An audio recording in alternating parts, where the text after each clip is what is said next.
Bonjour, je m'appelle Alix, bienvenue au 5 Toits, une ancienne caserne de gendarmes transformée en centre d'hébergement d'urgence. Je vous fais visiter.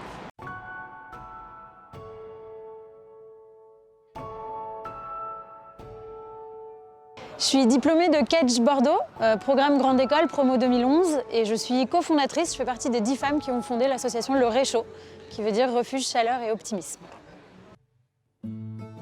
Les 5 Toits, c'est donc une ancienne caserne de gendarmes qui a été vidée de ses gendarmes en septembre 2018 et investie par 3 centres d'hébergement d'urgence différents. Donc en fait, tous les appartements des étages de la caserne ont été transformés en centres d'hébergement pour des réfugiés. Il y a 350 personnes qui vivent ici, des personnes statutaires, donc c'est des réfugiés qui ont eu leurs papiers, des non statutaires, des réfugiés qui sont en processus pour avoir leurs papiers, et un centre d'accueil inconditionnel pour des personnes en grande difficulté. Tous les rez-de-chaussée, c'est des bureaux pour des projets de l'économie sociale et solidaire ou des start-up ou des associations.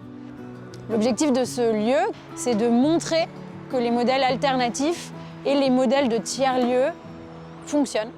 Et donc le but de notre présence ici, le Réchaud, avec notre restaurant qui est là et notre camion, c'est de faire venir le monde à l'intérieur de la caserne et de créer la rencontre. Ce qu'on veut, c'est qu'ici, ce soit un épicentre du vivre ensemble, où les Parisiens, les réfugiés, tout ce petit monde-là vivent ensemble normalement et que ce ne soit pas une caserne, un centre d'hébergement reclus sur lui-même.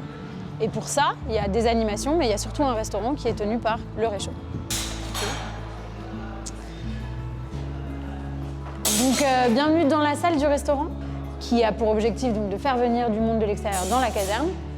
Et c'est un resto qui fait donc de l'insertion professionnelle, puisqu'il y a 7 personnes qui vivent dans la caserne, qui travaillent avec nous, conformes au métier de la salle et de la cuisine. Et c'est un resto aussi qui a un engagement très fort sur l'écologie, puisque nous, on estime aujourd'hui que faire du social sans penser à l'écologie, c'est un peu antinomique. Donc on est sur ce double engagement de restaurer le monde en restaurant les hommes. C'est avec ce camion que en fait, l'aventure a commencé. C'est une association qu'on a créée, on était 10 femmes. C'est Vanessa Krisev, la fondatrice, qui a eu l'idée.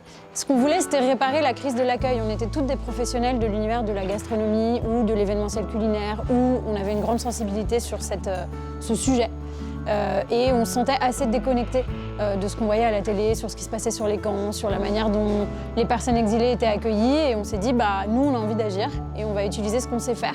Parce que tout le monde sait qu'en France, la table, c'est quand même là que se font à la fois les plus grandes engueulades, mais surtout les plus bons moments. L'ADN de l'association, c'est vraiment de créer du lien et d'utiliser la cuisine comme un prétexte pour ramener ensemble les exilés et les locaux. Comment s'est passé ton parcours à Kedge? J'ai intégré le programme Grande École, j'ai tout de suite rejoint une liste pour faire le BDE. J'ai toujours été assez questionnée par le sens que je voulais donner, la partie sociale, écologie et ces sujets-là, ce qui fait qu'au BDE, j'étais en charge des projets sociaux, donc du Fonds de solidarité qui était une bourse, et d'un projet de sensibilisation au développement durable qu'on a mené pour les enfants de Thouars, qui était la ville d'à côté. Et ensuite, j'ai commencé des stages en césure. Je suis allée chez Procter & Gamble, où j'ai fait mon premier stage. J'ai appris énormément de choses et à la suite de ça, dans le programme Grande École, il y avait une année de césure à faire. Donc grâce à Kedge, j'ai pu partir en Inde.